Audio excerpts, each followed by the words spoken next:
የማስፈጸም ሰነድ አዘጋጅተው ነው ቢሄዱት። አንተ የምትከራከረው በትግራዋይ ነኝ የምትለውም አማራ ነኝ የምትለውም በዚያና በዚህ የተሰለፈና ጽንፍ ይዞ የሚራገጠው አካል ባለፉት ጊዜ በተሰሩ ስህተቶች ነው የሚጫረሰው። እያሳሰበን ያለው ግን በዚህ መካከል ባለፈው ነገር ላይ ያለ ተቸክሎ ሁለቱ ህዝብ በዚያና በዚህ በተደገሰለት ሲጋደል እነዚህ አካላት በመሀል የውል ሃይማኖትን፣ ታሪክን፣ ባህል፣ ወግ፣ ስርዓትንና አገርን እየቀሙ ነው የኛቸዋል። ለዚህ ደግሞ ያሰማሯቸው ካድሬዎች አሉ። ከሰሞኑ እንግዲህ እያቅራሩና እየተሰለፉ ያሉት አማራ ላይ እያደረጉ ያሉትን አውዳቢ ጦርነት ወደ ለመውሰድ ነው እየተዘጋጁ ያሉት። ወደ ትግራይ ይሄንን አውዳቢ ጦርነት ይዘን መሄድ አለብን ብለው እንደምታውቁት ዝግጅት እያደረጉ ነው ያሉት። ይሄ ዝግጅት ምን ደረጃ ላይ ደረሰ የሚለውን ትላንትና በኃይል አስተላለፍም የተወሰነ አንስተንላችኋል። ከትላንት በስቲያ ባሉትም በተጠየቅ ፕሮግራም ማክሰኞም ስናነሳ ነበረ።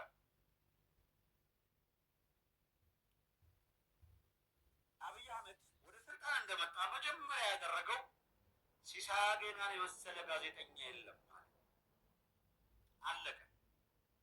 ሲሳይ አጌና የዛን ጊዜ እንዳርጋ ወዳሶ በጭንቅላቱ ቆሞ ደነሰ። መደዳው ነው ሲሳይ አጌና ያኔ እንዳርጋ ወዳሶ በጭንቅላቱ አርጋው ወዳሶ የዳንስ ችሎታውን ለማሳየት ሲሳይ አጌና እንዳርጋው ወዳሶ በጭንቅላቱ መቆም አልነበረበትም። መጽሐፍ ነው ያለበት አይደል? ብዕር ነው ማንሳት ያለበት። አርጋው ወዳሶ አርቲስት ነው ሰው እንደዛም መደነስ ይቻላል የሚል ለማሳየት። ሲሳይ አጌና ጎበዝ ደናሽ አይደለም የተባለው ጎበዝ ጋዜጠኛ ነህ ሲለው ለመጻፍም ለመናገርም በጭንቅላት መቆም አይጠይቅም። በጭንቅላቱ ቆመ፣ ሙልል ብሎ ቀረ። እንደምታዩት በጭንቅላቱ ቆመ፣ ማሰብ ተወ። መቼም የሚያስብ ሰው የሚያደርገውን የሚያሰላስል ሰው የሚያደርገውን እያደረገ ነው ለማለት ትቸገራላችሁ። አገዛዙ ለምርጥ ድልብ ካድሬዎቹ በሰጠው ትዕዛዝ መሰረት ለምርጥ ድልብ ካድሬዎቹ ለተመረጡ ድልብ ካድሬዎቹ በሰጠው ትዕዛዝ መሰረት ትላንት ያደረጉትን ዛሬ እየደገሙት ነው። እንደምታውቁት ሲሳይ አጌና እዚህ አሜሪካን ሀገር ይኖራል። ያለምንም ርህራሄ የኤርትራ ጦር ገብቶ ጀኖሳይድ ይፈጽም ብሎ የቀሰቀሱት ብላችሁ እስኪ የቀሰቀሱባቸውን ወርዶች አምጧቸው። የሉም። ክርክር አድርገናል። የኤርትራ ጦር ወደ ኢትዮጵያ ለምን ይገባል ስንል የለም መግባት አለበት ብሎ የተከራከረ ሰውዬ ዛሬ ደግሞ የኤርትራን ጦር ወቃሽ ይግባ ያለው ምን እንዲያደርግለት ነበር? የሚፈልገውን አይደል እንዲያሟላለት።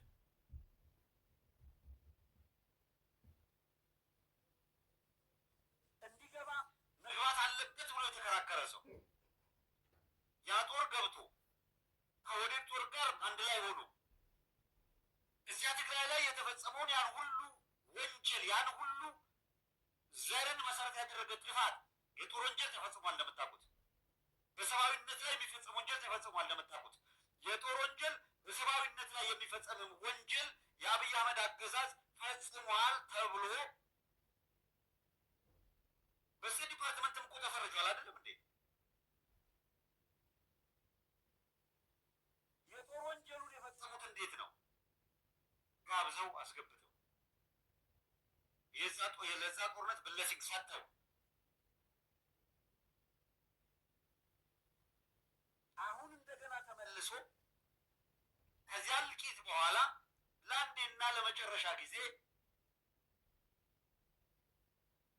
ሊያልቁ ይገባል የሚል ቅስቀሳ ውስጥ ተገብቷል። ፕሮፓጋንዳ መስራት ተጀምሯል። እስኪ አብረውን ሌሎች ኃይሎች አሉ አዲስ አበባ ዙሪያ ፋኖና ሸኔ ያሉ ብለዋል።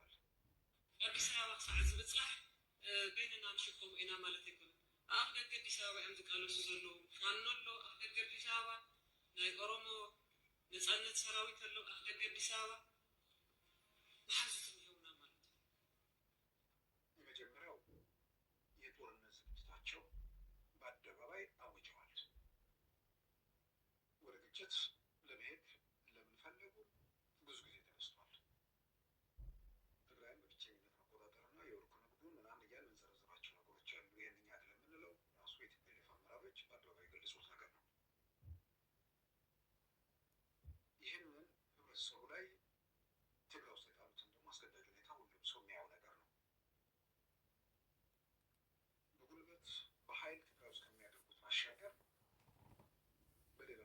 ሰውን የማይሆን ነገር ውስጥ ለመክተት ፋኖና ሸኔ አዲስ አበባ ዙሪያ ነው።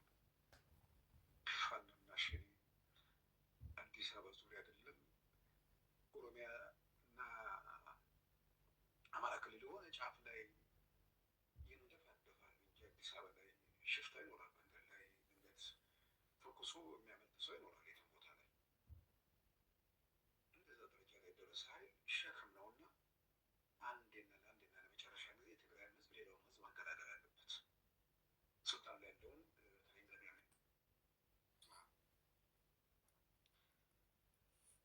እንደሰማችሁት ነው ሲሳይ አጌና ያነሳቸው ነጥቦች። የዲሲውን አንጋሳ ኦዴሱ ገንደርዳነ ኦሮሞን ጉጭት ያገርሲሳ ኦዴሱ ጉን አመለ ሀራዋን ቴፍ አመለ ሀራክን እኔት ጤሱ ዋንን በርባነ ሆጅ የሚያገርሲሳ ሰዎች ብልጽግና አለን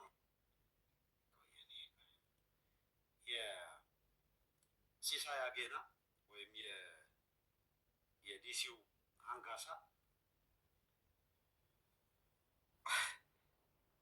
የተናገረው ነገር ፍሬ ነገሩ ብቻ ወስደን አንድ እውነት አለው ወይ እሱ ከሚለው ውስጥ የሚለው ነው በሚገባ ማየት ያለ የውሸት አቅማዳን ለእውነት ለጥፊ ያጮለህ ለዘላለም ዱዳ ታደርገዋለህ።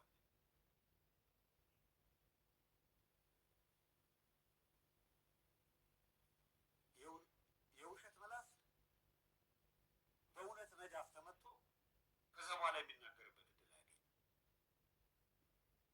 ምንድን ነው ሲሳይ አጌና ለፕሮፓጋንዳ ያነሳው የኦህዴድን ፕሮፓጋንዳ ለመጫወት ያነሳው እና ሪያሊቲው ምንድን ነው የሚለውን እናት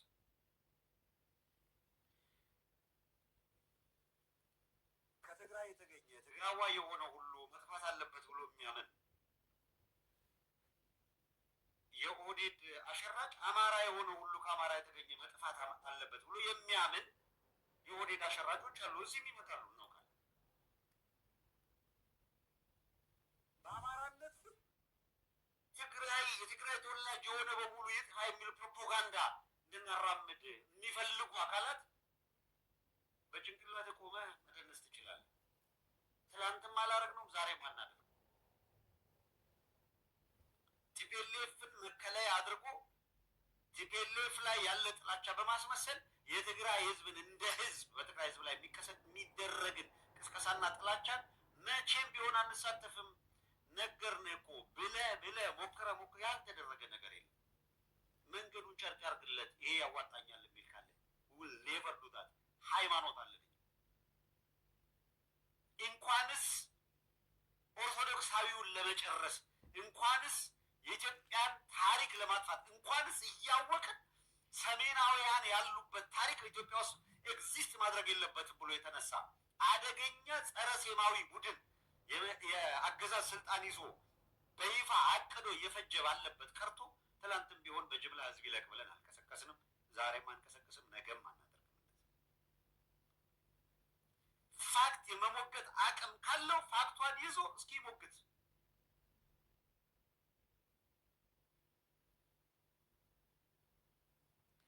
ትላንትም ብለናል።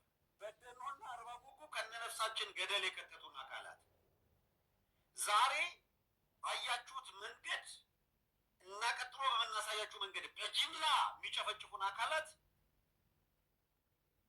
አስረዋችሁ ነበር እኮ እንደዚህ ብለዋችሁ ነበር እኮ ብለው ሊቀሰቅሱ ይሞክራሉ። ራስህ ለራስህ አውራው። እሱ 6 ኦህዴድ ለሌላ 4 ኦህዴድ ፌስቡክ ላይ ግማሹ በአማራ ስም ግማሹ በኦሮሞ ስም ሆኖ ሲራቆት እናያለን። ወይም ያለ በአማራ ስም ያለ ግን የነቀዘ አሁን ኦርቶዶክሳውያንን ለመጨረስ ከተደራጀው የአብይ አህመድ የብልጽግና ወንጌል እምነት ተከታይ ነው ወይ የና አህመድ ድንጅበል ዋሃቢስት ነው?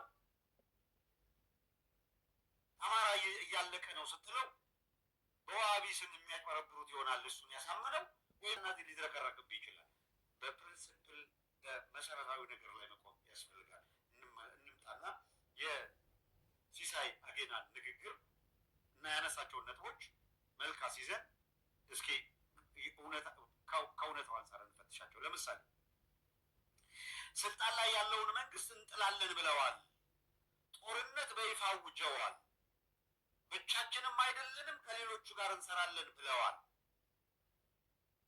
ወደ ግጭት ለመግባት ለምን ፈለጉ ይልና ትግራይን በብቸኝነት ለመግዛት የወርቅና የምናምን ሀብት ለመውሰድ አስገዳጅ ሕግ አውጥተዋል ወዘተረፈ ይላል። ከዛ ሲቀጥልና ከዛ ደግሞ ፋኖና ሸኔ አዲስ አበባ ዙሪያ አሉ ይላሉ ምናምን የሆነ መንገድ ላይ ያለ ሽፍታ ሊኖር ይችላል አለ። ሪያሊቲው ምንድን ነው? ከነዚህ ነገሮች ካነሳቸው አንጻር ብቻ እንመዝናቸዋለን። ስልጣን ላይ ያለውን ኃይል እንጥላለን ብለዋል ብሏል። ለምሳሌ አዎ ስልጣን ላይ ያለውን አካል በአፍጢሙ ካልተከሉት እነሱ ይጠፋሉ። የትግራይ ህዝብ የኦህዴድ ኃይል በስልጣን እስካለ ድረስ ይጠፋል። የትግራይ ህዝብ ኦህዴድ በስልጣን ላይ እስካለ ድረስ እንደ ሰው ሊቆጠር አይችልም። ኢኮኖሚ ይወድማል፣ ታሪኩ ይወድማል፣ የዘር ፍጅት ይፈጸምበታል። ሌላ ዙር ካለፈው የባሰ ሌላ ዙር ይፈጸምበታል። ይሄን ለመረዳት የኔ ትንተና ያስፈልጋል። የሲሳይ አገናን መቀላበር ትተህ አብይ አህመድ የተናገረውን ማዳመጥ። በስልጣን ላይ ያለውን መውረድ አለበት፣ መጣል አለበት። በስልጣን ላይ ያለው ምን እንዳለ እንስማዋ። ምንድን ነው ያለው? ስልጣን ይዘው ይኸውልህ ኦህዴዶች ምን አሉ? አብይ አህመድ ምን አለ? ስልጣን የያዝነው ብልጽግና የሚባል ፓርቲ የመሰረት ነው 4 ኪሎ ያሉትን የትግራይ ኃይሎች ነቅለው መቀሌ እንዲሰደዱ ያደረጓቸው ወይም መቀሌ እንዲወሰኑ ያደረጓቸው እነዚህ ጠላት ይላቸዋል። እነዚህ ጠላቶች ዳግመኛ በኢትዮጵያ ጉዳይ አስተውሉ፣ ከአብይ አንደበት ትሰሙታላችሁ። እነዚህ ጠላቶች ዳግመኛ በኢትዮጵያ ጉዳይ ከኛ ጋር ቁጭ ብለው እንዳይወስኑ ነቅለን አባረን ብልጽግና የሚባል ፓርቲ መስርተናል። ስለዚህ በኢትዮጵያ ጉዳይ አገሬ ነው ያገባኛል፣ በኢትዮጵያ ጉዳይ ይወስናለሁ የሚል ትግራዋይ ካለ ተነቅረሃል፣ አይቻልም ብሎ ዘግተዋል። 4 ኪሎ ያሉት ትግራዋይ አይደሉም ወይ ካልከኝ ደግሞ ሽመልስ አብዲሳ ያለው ነው። ኮንቪንስ አድርገን ኮንፊውዝ አድርገን ጉዳያችንን እያስፈጸምን ነው። የት ሂደን? ባህር ዳር ሂደን። ስለዚህ ከትግራዋይ መካከል 4 ኪሎ ወይም አዲስ አበባ ያለ ካየ ደግሞ ልክ ከባህር ዳር ኮንቪንስ ያደረጋቸው እንዳሉ ሁሉ ከመቀሌም ከትግራይም ኮንፊውዝ የተደረገ አካል አዲስ አበባ ነው። ያ ትግራዋይ አይደለም። ያ የትግራይን ህዝብ ሊወክል አይችልም። የብአዴን ኃይል የአማራን ህዝብ ሊወክል አይችልም። ምን አይነት ነው? ማን ነው? ጌታቸው ረዳ እንዳለው ማዮፒክስ ነው፣ ዳፍንት የያዛቸው ናቸው። ጌታቸው ረዳ እንዳለው ከዛ ውጪ ኮንቪንስ ያደረጋቸው ኮንፊውዝ ያደረጋቸው ኃይሎች ናቸው። አይደለም እነሱ ነው ያሉት። ከዛ ውጪ ኮንቪንስ ያልሆነላቸው ኮንፊውዝ ያልሆነላቸው ማንኛውም የትግራይ ተወላጅ ከዚህ በኋላ በኢትዮጵያ ጉዳይ እንዳያገባው አድርገን ቆርጠነዋል አለ። ይሄ ብቻ ነው እንዴ?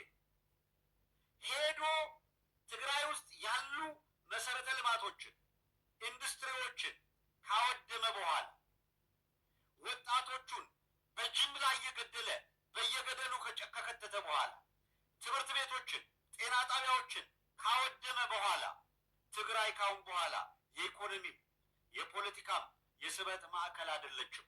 ከዚህ በኋላ በሻሻ ሆናለች አለ።